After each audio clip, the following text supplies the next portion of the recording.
Hey everybody, Bad Pennies, here we go. I'm Sho and this is my friend Alan. And we want to talk about getting old. Growing the inevitable. The inevitable. Growing old. I'm almost 50. And you're I'm almost 70. Well past 50. Yep, I'm almost 70. So here's the deal. Actually, you know that when you hit a birthday, you're actually in the year of the next year. Right. So I'm in my 70th year. So, because when you turn 70, you're now in your 71st year. I get it. Just mathematics, that's all it is. So, but the interesting thing about it is it just sneaks up on you. It really does. Getting old sneaks up on you. Oh, yeah. You need talking to the microphone, by the way. Yeah. You're talking over it. Getting old sneaks into Yeah, it sneaks up. And how do you... It sneaks up so quickly that it's difficult to be conscious of it in order to do it with a certain amount of grace. But some people do. Have you ever noticed some people grow old with just an amazing amount of grace and poise and it just seems like it's not even like the whole thing about I'm not getting older, I'm getting better. And for some people that's just so obvious. Okay. That they just become better human beings and more of themselves and just more patient, more giving, more of service, more purposeful. All of those kinds of things happen, and then others just like are unconscious, and it just turns them into all kinds of weird shit that they never dealt with. Right. So the reason that I wanted to just talk a little bit, now we don't have to spend a lot of time. I don't want to depress anybody out there.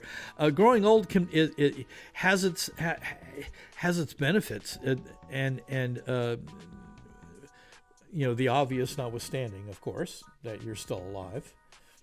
That's a benefit, right? Yeah, that's a benefit that you're not dead. Eventually, we'll all be in the ground, but until then. Something valuable can come of this process. I would say if you pay attention to it. I would say, from what I've seen in my experience in my 50 years, is that the mind gets stronger and more. There's a knowledge and a wisdom that gets increased as you get older, and as your body starts to slow down. Your wisdom gets stronger. Like it's a trade-off almost.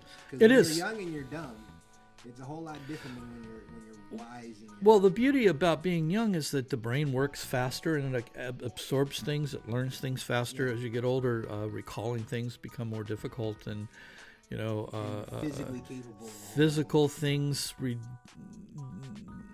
naturally reduce. Yeah. I mean, there's certainly things you can do to stem the tide of that, of course, and taking care of yourself and taking care of your body and there are things you can do to take care of your mind as well. But there's still things that are going to happen that are inevitable, and it's easy. I've just noticed for myself as some things have taken place and as my physical strength overall has diminished somewhat.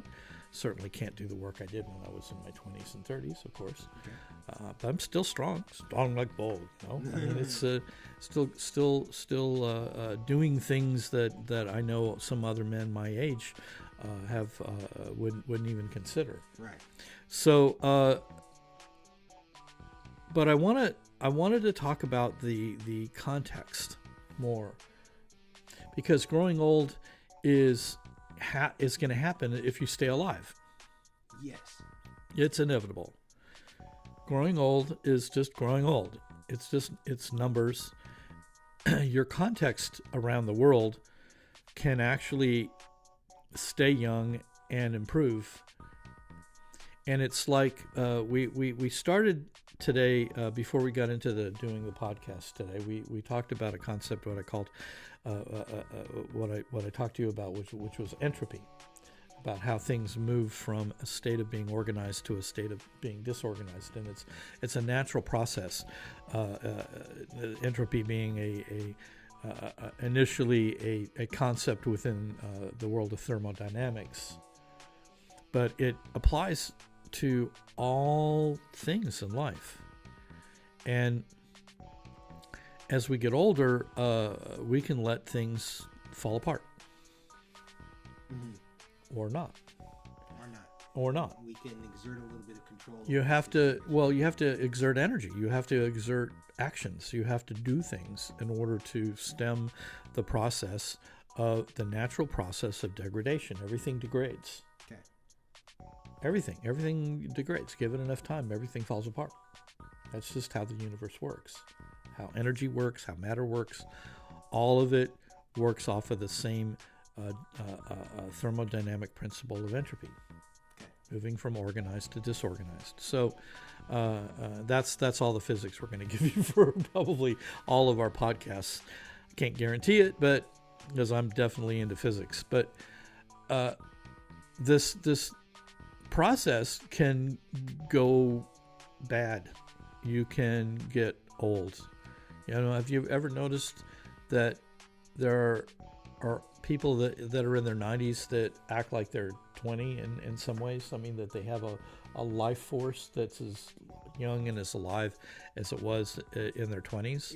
It's a rarity, but yeah, I've seen it's a rarity, but it happens. Yeah. I mean, I've known people like that. I've known a lot of people like that, and or at least fortunate to have known a lot of people. I mean, if it really is a rarity, then I've been fortunate to know a lot of the rare people in the world. But then to meet someone who's, say, in their 30s or 40s and they act like they're 90, yeah. Right?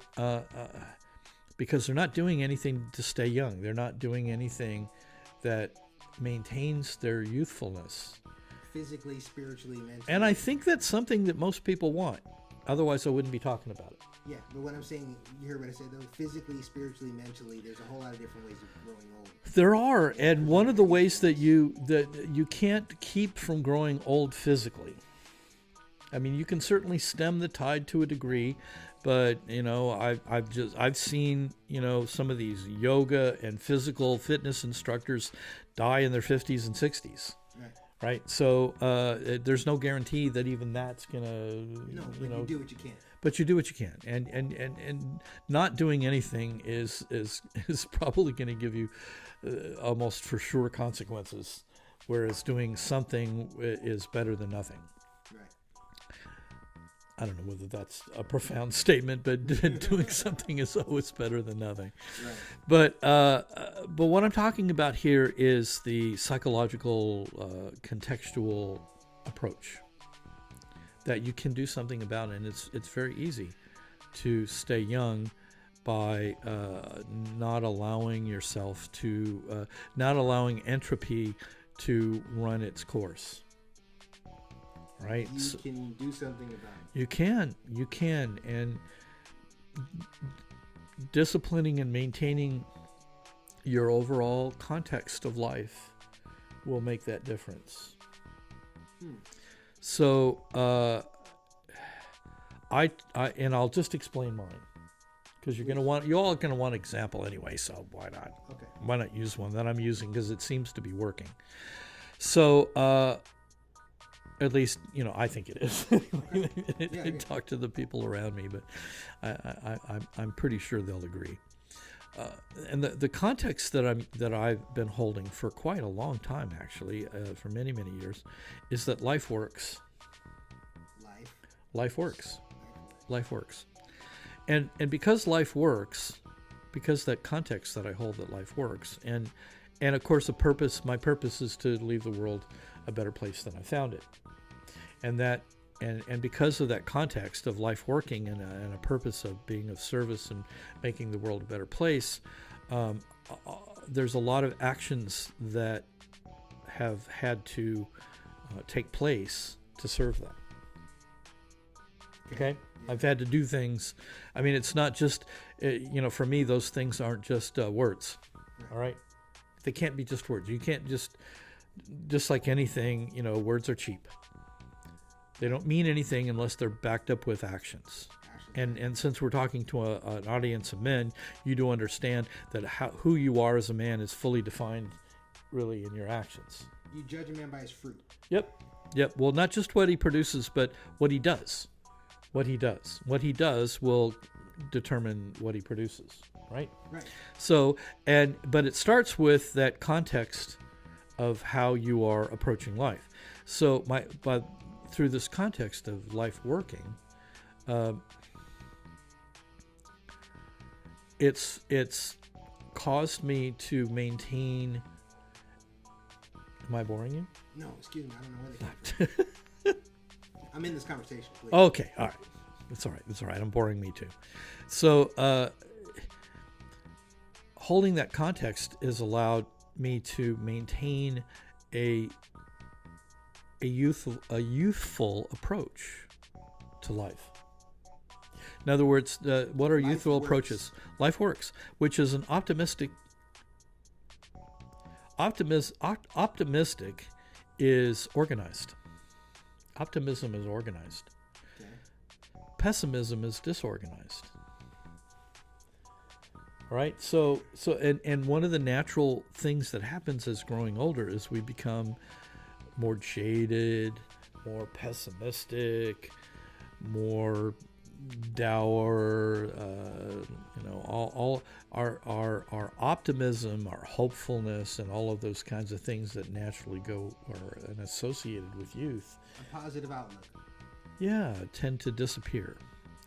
And things go darker, which is the degradation of, again, the whole idea of going from organized to disorganized, or, the concept of entropy. Context, the person should be keeping a positive outlook. Well, yeah, I mean, not just to a positive. It's it's a context of life, and whatever context you want to hold, you want to develop. You don't have to take on mine. I mean, you're certainly welcome to it. That life works, but life does work. It does, okay. And once holding something like that, something really large like that, then and having a purpose that it supports, right? That it contains, yes. That purpose of leaving the world a better place, then lots of things start to happen. Okay. And one of the things that's happening is that is growing old with grace and poise and elegance. Great. Right? Elegance. We talk about men being elegant. I think men are elegant. They can be. Oh, absolutely. I think they're elegant. They're because men are. There's times when a man can be art.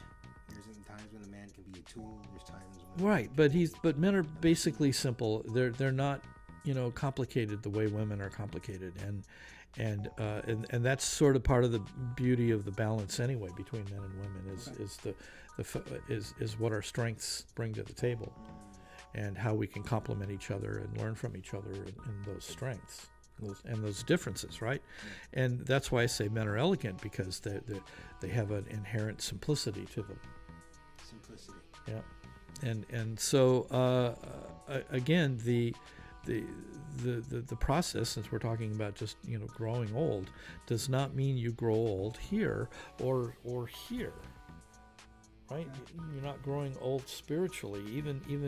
In fact, the increase in wisdom should make you younger, not older. Okay.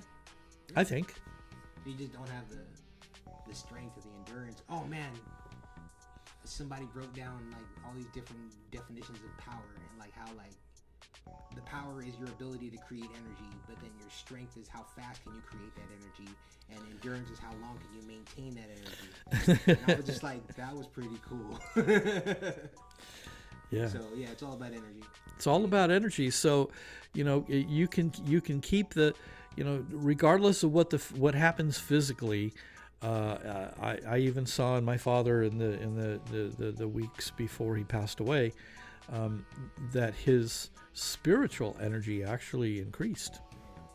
Yeah. It actually increased, and some very incredibly powerful things for him actually elevated, even though his physical body was on the way out. Yeah. So again, it's a great example and metaphor for how we can actually approach this process, and do it again with grace and elegance and poise and power. You know, you can still, you know, be old in years and be virile. Okay. Virility. We like the word virility when it comes to men, because it's not just about sex. It's about strength and power. The being. Your beingness. You know, and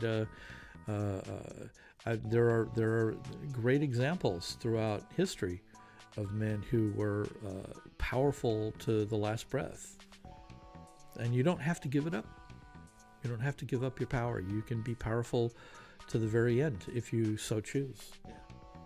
Great. And we're just reminding you to choose, right? I think so. I think it's a good road. Personally, it's one I've chosen. Everybody's going to get old. It's about, you know, like, how grow old gracefully or whatever. Like, well, it's how it's like not giving up. Not giving up. You don't have to accept it.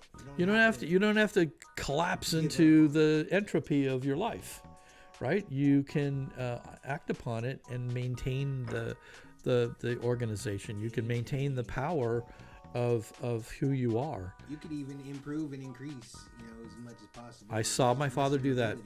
Yeah, even in his 80s, you know, just the something welled up within him. Yeah. And you don't do it just for yourself, though. That's the whole thing. In fact, I think that's a lot of what keeps me in the place that I've been in for a while, is that I'm doing it for others. That I have a purpose that is about service rather than about me. Okay. Helps maintain the power and the commitment. And I think people should work with each other anyway. I think that interaction is a very good source of energy transference and whatnot. And as far as getting old goes, the more that you can interact with people in what you're saying, like in a service kind of manner, that gives you the energy to keep going. You know, that you knowing that you're helping other people definitely gets you out of bed. Well, we're like ants. We have a lot in common with ants. Ants are very social organisms that all serve a purpose. They all have a job to do, and they serve the full community by doing their job really well. And human beings are very similar in that way. Cool. The only difference is we get to kind of choose, most of us anyway, get to choose how we serve. Yeah. And again, that's arguably a first world problem. Mm-hmm. True. You know, when you're able to be in a space where you're not worrying about where the next meal's coming from or having a roof over your head, but yeah, definitely and a lot of the world is becoming first world and not third world, but unfortunately we still have a lot of the world stuck in very low wage third world conditions. Anyway. But here we are getting to talk about first world problems. So. Yeah, but I mean, getting old isn't everybody's problem. It's everybody gets old. And a lot of times, from what I've seen, a lot of those third world old people actually enjoy life a lot more. They have, again, something to teach us. There you go. They have something to bring to the table, so to speak, right? I'm with it. Hey, everybody, thank you for watching The Bad Pennies. We'll be back.